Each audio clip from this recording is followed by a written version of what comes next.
wartime zone. At 23:45 on the night of October 19, 1942, in the ink-black waters off Cape Esperance on the northwest coast of Guadalcanal, Lieutenant Robert Lynch gripped the wheel of PT-48, his eyes straining through the darkness as three shadowy Japanese Daihatsu barges cut silently through the gentle swell. Each barge loaded with 60 fully armed troops and crates of desperately needed ammunition bound for the starving Japanese garrison on the island. Lynch was 26 years old. This was his 14th night patrol in the Solomons, and he had 0 confirmed kills to his name. The barges were steel-hulled, shallow-draft monsters, drawing only 5 feet of water, armored with quarter-inch plate thick enough to shrug off .50 caliber machine gun rounds. Each mounted a Type 92 heavy machine gun amidships that could rake an approaching PT boat with 7.7 mm fire. Lynch had 4 Mark 8 torpedoes slung beneath PT-48's deck, each torpedo a 2-ton monster carrying a 466-pound TNT warhead, capable of blowing a destroyer in half. But the torpedoes had one fatal flaw in this fight: their minimum running depth was set at 10 feet. The Daihatsu barges drew 5, any torpedo launched would pass harmlessly underneath. By mid-October 1942, Motor Torpedo Boat Squadron 3, operating from the tiny base at Tulagi across Iron Bottom Sound, had already lost 6 boats in these waters, 17 sailors killed or missing. The pattern was brutally consistent. PT boats detected barge convoys on radar or by Coastwatcher reports, closed for attack, launched torpedoes that missed, came under accurate return fire from the barge's machine guns, and either withdrew trailing smoke or burned and sank. The twin .50 caliber Browning turrets on each PT boat could pour out 850 rounds per minute per gun, devastating against wooden fishing boats or unarmored targets. But against the Daihatsu's steel plating, the heavy slugs sparked harmlessly away like fireflies striking stone. Squadron commanders at Tulagi were growing desperate. Some crews had begun experimenting with single-shot Army M337mm anti-tank guns, stripping the wheels and lashing the barrels to timber planks bolted to the bow. The guns could penetrate the barge armor, but they were manual reload, 1 round at a time, fired, reloaded by hand while Japanese machine guns raked the boat. Not a sustainable solution in a running night fight. The real problem was simple mathematics. A single Daihatsu barge could carry 60 fully armed troops or 8 tons of supplies, food, ammunition, medicine.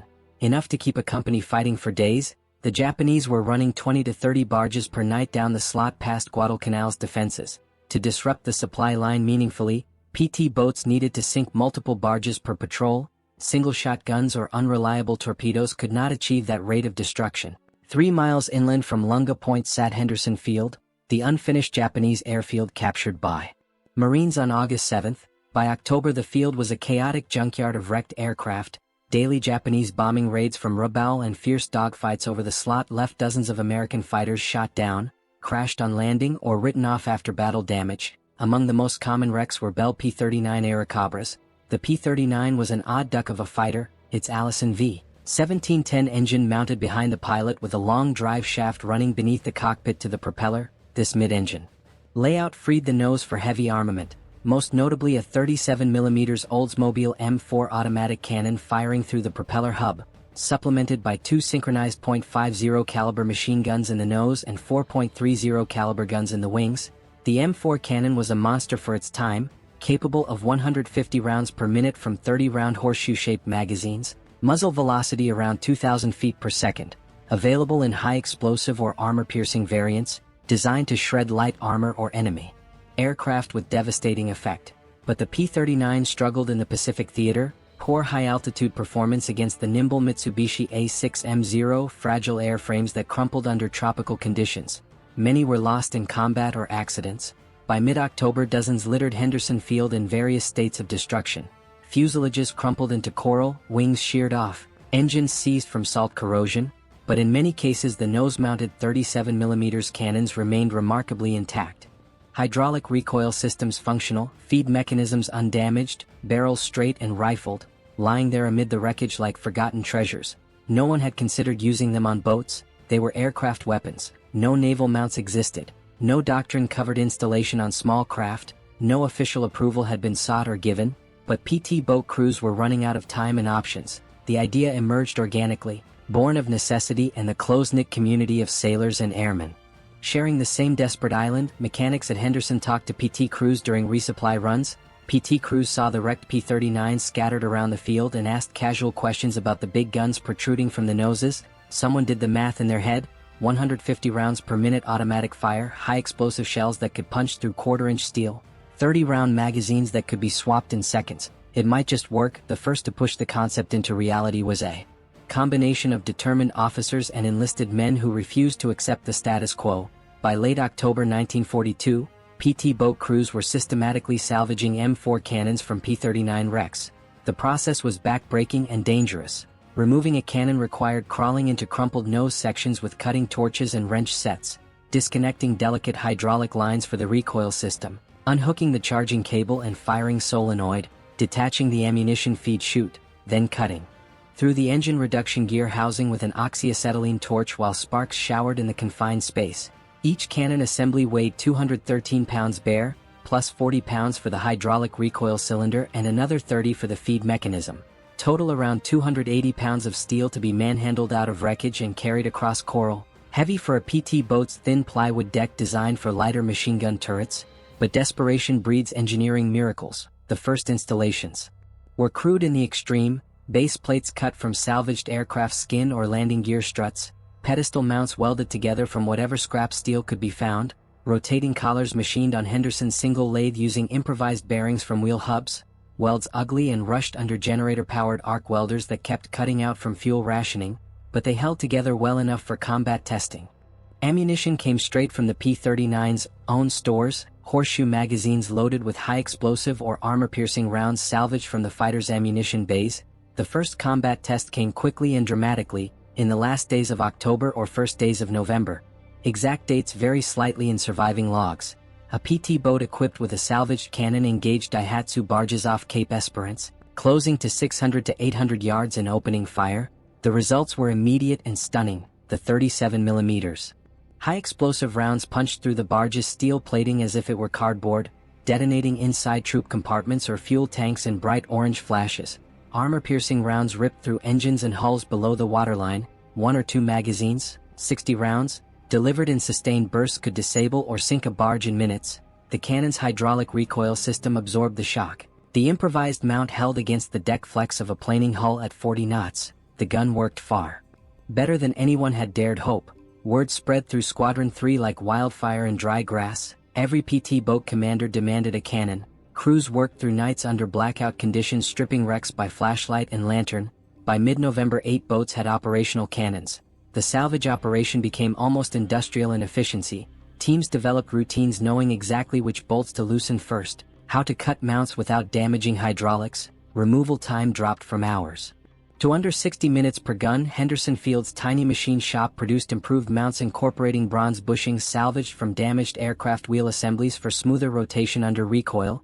Ammunition loading became organized with aviation ordnance personnel hand-loading magazines around the clock in shifts.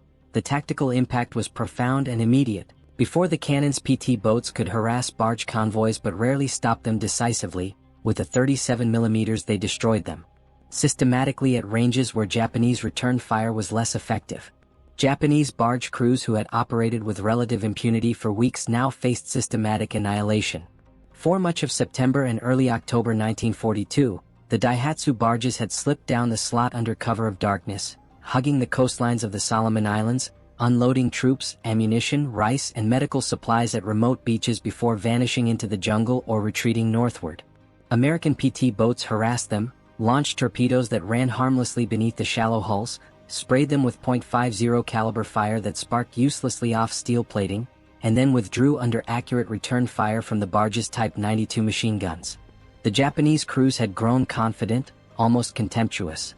They called the PT boats mosquito boats, annoying but ultimately harmless. That confidence shattered in late October when the first salvaged 37mm cannons opened fire. Radio intercepts from late October and November revealed growing alarm in Japanese communications. Barge commanders reported encounters with what they described as demon boats, armed with heavy explosive shells that punched through armor and detonated inside troop compartments. One intercepted message from a convoy off Cape Esperance described a single American boat closing to point-blank range and destroying 2 barges in minutes with rapid-firing heavy cannon that produced terrifying explosions. Another report spoke of ghost boats with aircraft guns, that appeared out of nowhere and vanished after leaving burning wrecks behind. The psychological shift was significant and immediate. Crews that once crept confidently along the coast, sometimes even running with navigation lights to speed unloading, now hugged shorelines tightly, traveling only on moonless nights or in heavy overcast. Convoys began incorporating destroyer escorts when available, forcing the barges to operate in larger, more vulnerable groups. Japanese commanders at Rabaul ordered increased anti-PT patrols and attempted to lay mines in likely ambush areas, but the vast coastline and limited resources made systematic defense impossible. The barges were no longer reliable. Losses mounted rapidly. By December 1942, the innovation had reached higher echelons of command. Dispatches from Commander Motor Torpedo Boat Squadron South Pacific, first informal reports, then formal after-action summaries, detailed extraordinary combat results. Multiple barges destroyed per patrol, some nights as many as 4 or 5, with dramatically reduced PT boat losses. Where previously a patrol might damage one barge at the cost of heavy return fire or even the loss of a boat, now patrols were returning with confirmed kills and minimal damage. The dispatches included technical descriptions of the field modification, cannon type, weight, mounting method, ammunition consumption, maintenance requirements. They emphasized reliability under combat conditions and devastating effectiveness against armored targets. The Bureau of Ordnance in Washington received these reports with initial skepticism. Unauthorized modification of naval vessels carried significant liability, but the combat data was compelling. Squadron 3's kill ratio had increased sixfold. Crew casualties dropped by over half. The innovation worked. On December 7, 1942, exactly 1 year after Pearl Harbor, the Bureau authorized production of standardized pedestal mounts for M4 cannons on PT boats. Contracts were awarded to manufacturers in Rhode Island and Connecticut. Initial production run, 100 units. Delivery timeline, 90 days. But in the Solomons, the field guns kept fighting while bureaucracy caught up. PT boat crews had no intention of waiting for factory mounts. Henderson Field salvage teams continued stripping wrecks. Machine shops refined designs. By Christmas 1942, 12 boats in Squadrons 3 and newly arrived Squadron 6 carried operational cannons. New crews learned maintenance from veterans who had been doing it for months. The weapons spread like a virus through the PT force. The cannons spread to incoming squadrons with remarkable speed. Squadron 6 arrived at Tulagi in mid-December fresh from stateside training, expecting to fight with torpedoes and machine guns. Instead, they found veterans destroying barges nightly with aircraft cannons. Squadron commanders requested immediate modification. New cannons arrived not from salvage but from unexpected sources.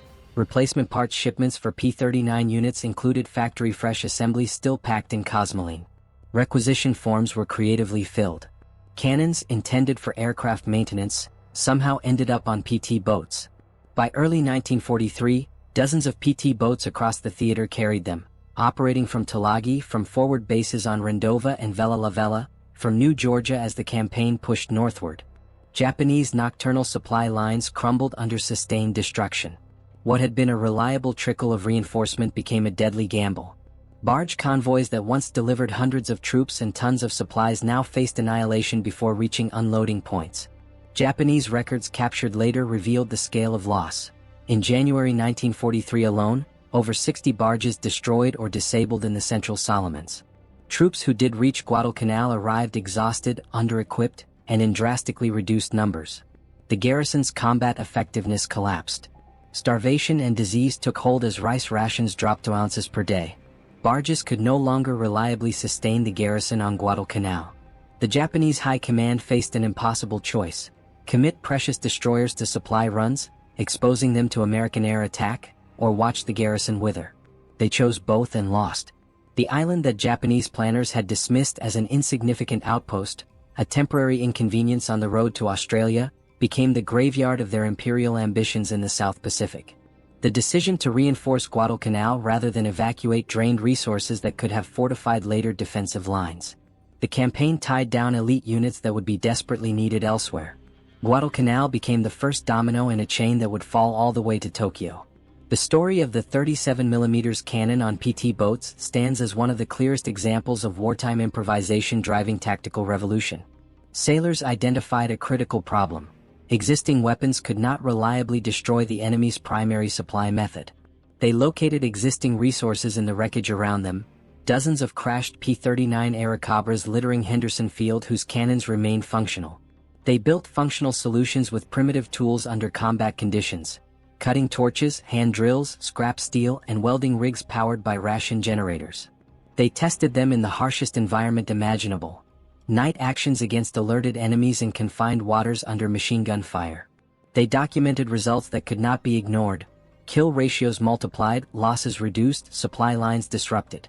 And they forced the institutional Navy to adopt what began as an unauthorized modification, turning battlefield salvage into standard equipment. Hundreds of Japanese barges destroyed. Conservative estimates place the number at over 800 confirmed kills across the war, mostly in 1943 to 1944.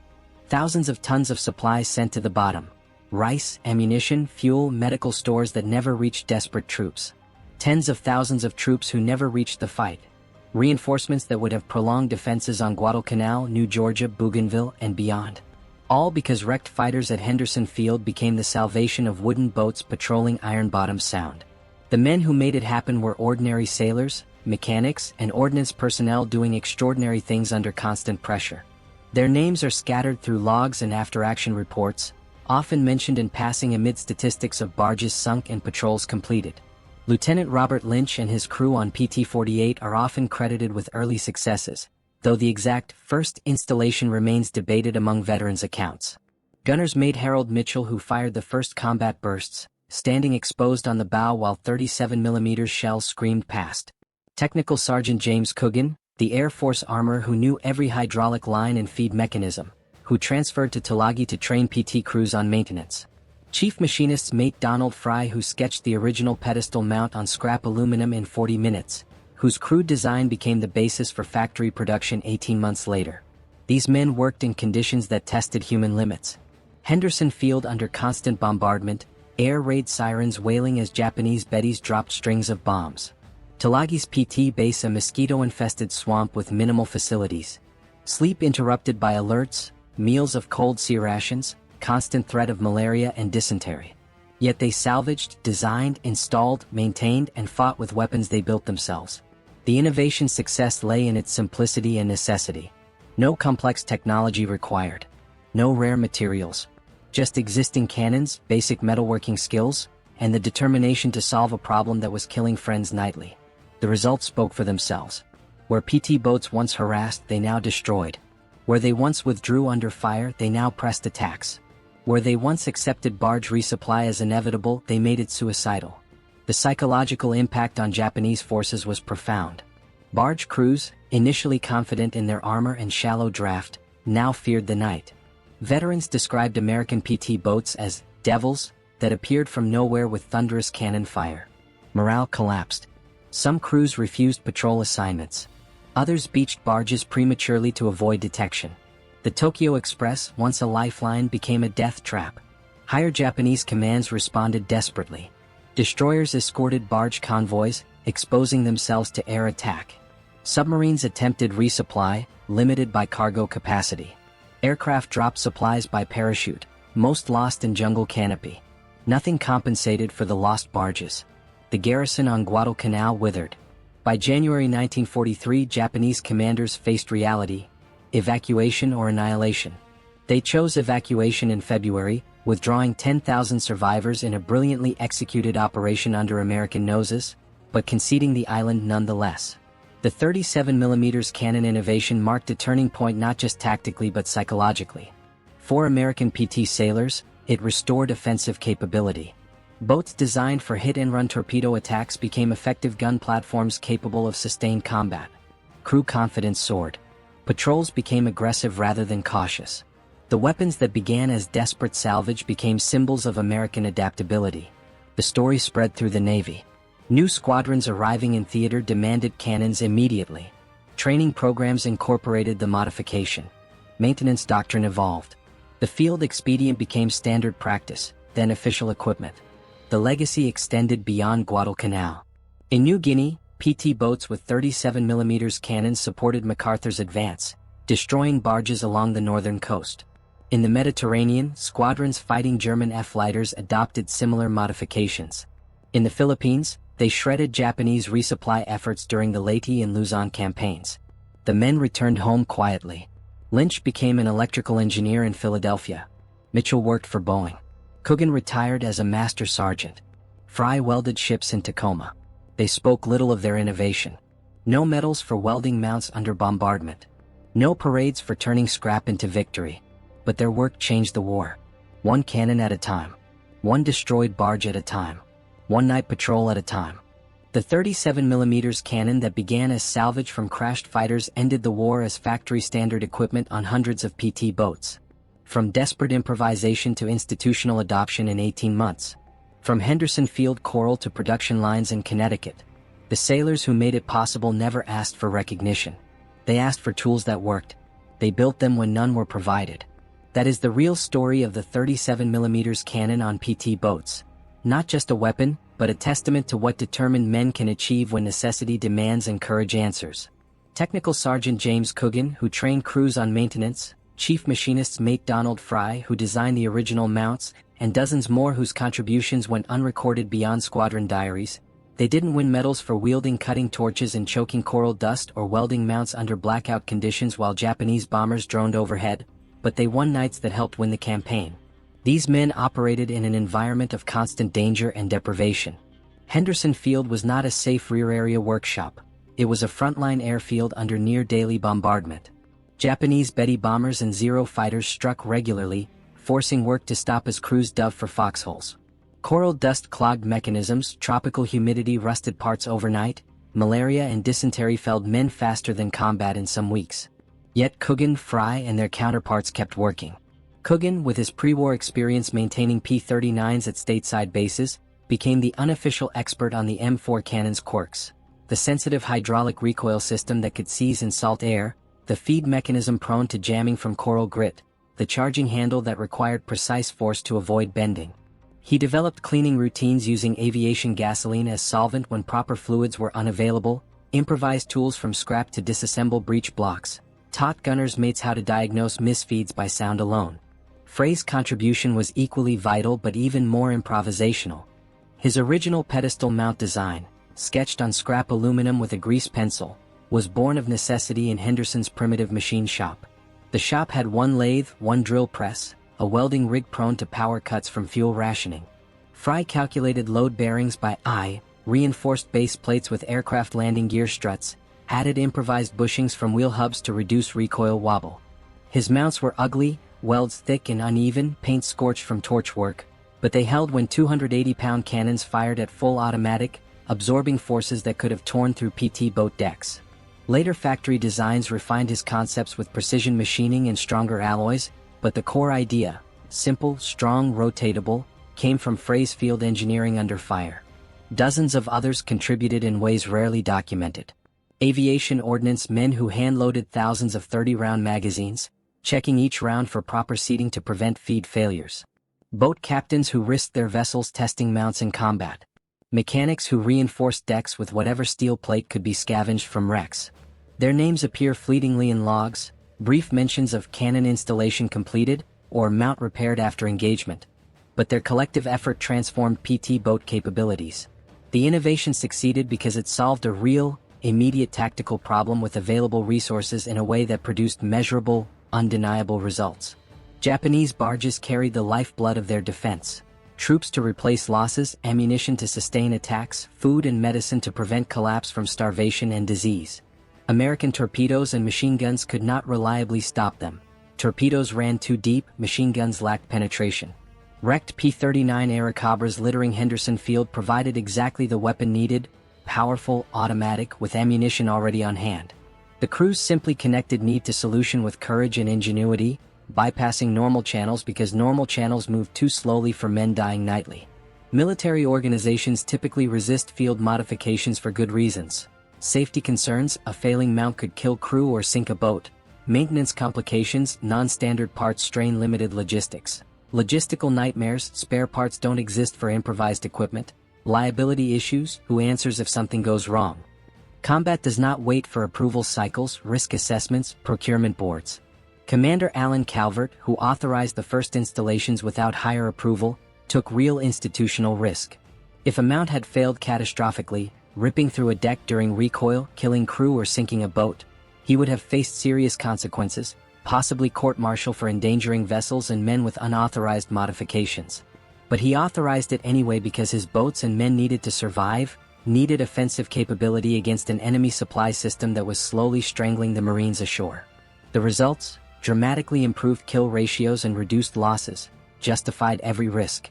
Where PT boats once returned from patrols frustrated and bloodied, now they returned victorious, barges burning in their wake, crews intact. The data was irrefutable. Barges destroyed per patrol multiplied, crew casualties dropped sharply. Higher commands could not ignore numbers like that. The Bureau of Ordnance deserves recognition for responding appropriately rather than bureaucratically. When detailed combat reports arrived showing barges destroyed at unprecedented rates with minimal friendly losses, they evaluated data over doctrine. They did not reject the modification as unauthorized or unsafe. They approved the concept, authorized production of standardized mounts, initiated contracts. The system, strained as it was by global war, worked. Factory mounts began arriving within months, refined versions incorporating lessons from combat use, stronger welds, better bearings, reinforced bases. The contrast with other services and other modifications is instructive. Many Army field modifications, extra tank armor welded from scrap, weapon adaptations for specific threats, were rejected because they deviated from approved designs, complicated maintenance, or violated safety standards. Tank crews adding concrete or sandbags for protection often faced disciplinary action. Infantry units modifying rifles or machine guns risked having equipment confiscated. The Army's institutional culture emphasized standardization for logistical efficiency across global theaters. The Navy in the Pacific showed greater flexibility. The environment demanded it: vast distances, limited bases, constant adaptation to new threats. If something worked in combat, it often found its way into official use. Radar installations on PT boats began as field mods. Rocket launchers followed similar paths. The 37mm cannon became perhaps the most successful example, moving from salvage to standard equipment because results justified risk. This flexibility reflected Pacific commanders' understanding that survival sometimes required breaking rules. Calvert's decision to authorize cannon installations without approval was not insubordination but leadership, prioritizing mission and men over procedure. Higher commands recognized this when results proved him right. The human element cannot be overstated. These modifications happened because individuals took initiative under pressure.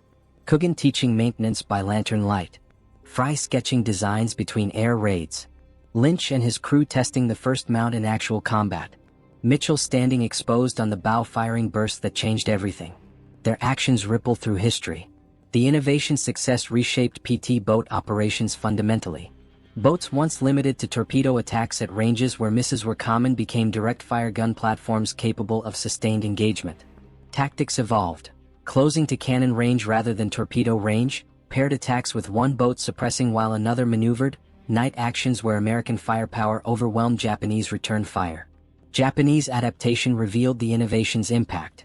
Barge convoys began traveling with destroyer escorts, exposing capital ships to air attack. Convoys fragmented into smaller groups harder to detect but less efficient. Crew morale suffered as losses mounted. The Tokyo Express, once reliable, became perilous. By early 1943, the cannon spread across PT squadrons created a new reality in the Solomons. Japanese supply lines that sustained the Guadalcanal garrison collapsed. Troops starved. Ammunition dwindled. Medical supplies vanished. The garrison's combat power eroded until evacuation became the only option. The island Japanese planners dismissed as insignificant became their graveyard because American sailors refused to accept defeat by barges. They turned wreckage into weapons. They fought with them. They won with them. The men who made it possible, Lynch, Mitchell, Coogan, Fry, and countless others whose names appear only in faded squadron logs, returned to civilian lives with stories few understood. They left the war behind in 1945 or 1946, stepping off trains or ships into a peacetime America that was already looking forward, not back. The Pacific seemed distant, its horrors and triumphs reduced to newspaper headlines and newsreels. These veterans went quietly back to work in factories, shipyards, offices, garages, and classrooms.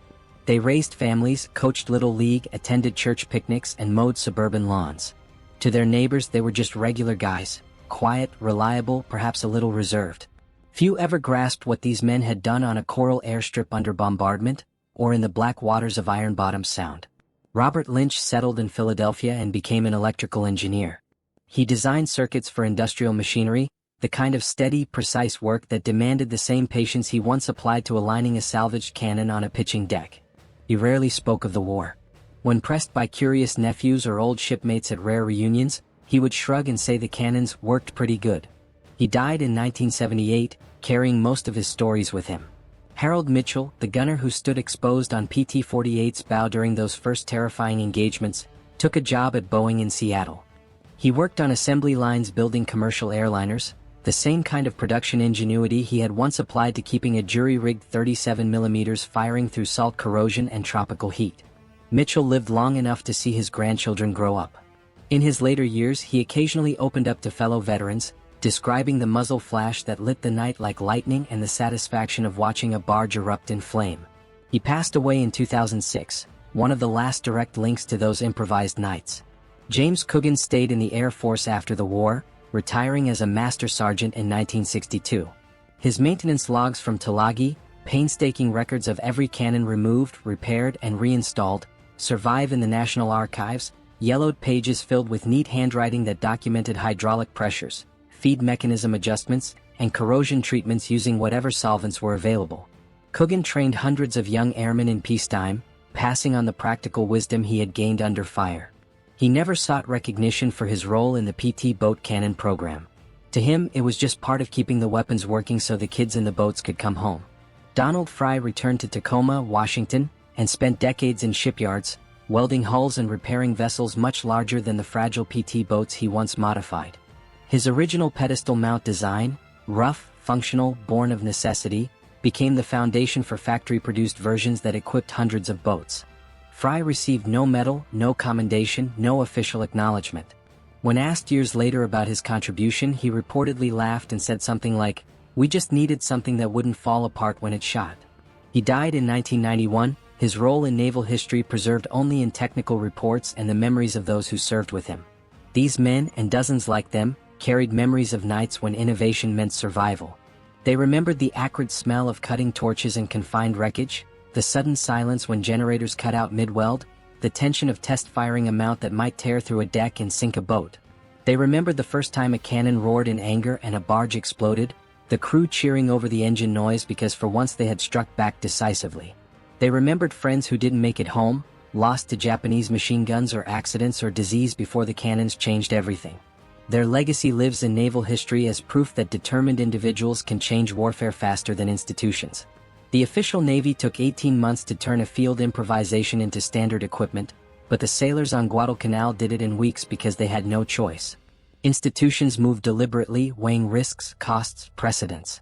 Individuals under fire move immediately, driven by the simple imperative to protect their comrades and complete the mission.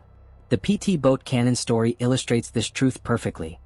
Necessity drives progress faster than any planning staff, and courage and ingenuity together can turn desperate situations into decisive advantages.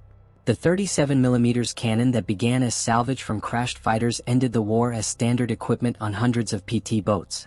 From coral dust at Henderson Field, where mechanics worked by flashlight amid air raid alerts, to production lines in American factories turning out precision mounts by the thousands. From unauthorized modification, risky, rough, effective, to official doctrine, incorporated into training manuals and maintenance procedures.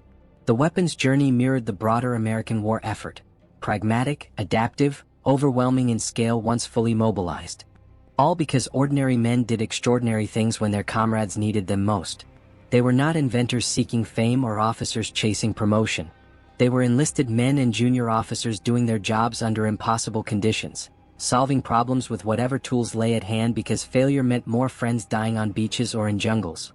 Their motivation was simple: keep the boats fighting, keep the barges sinking, keep the Marines supplied, keep themselves and their shipmates alive. In the decades after the war, the PT boat veterans formed small associations, held occasional reunions, swapped stories over beer in VFW halls. They spoke of the cannon modification with quiet pride, not as a grand invention, but as something they had to do because nothing else worked. Younger sailors and historians later recognized the significance, a textbook example of bottom-up innovation in combat. Naval academies studied it as a case study in adaptability. Historians cited it as evidence of American technical ingenuity under pressure. The legacy extends beyond hardware. It speaks to the human element in warfare, the ability of small groups under stress to solve problems that baffle higher commands.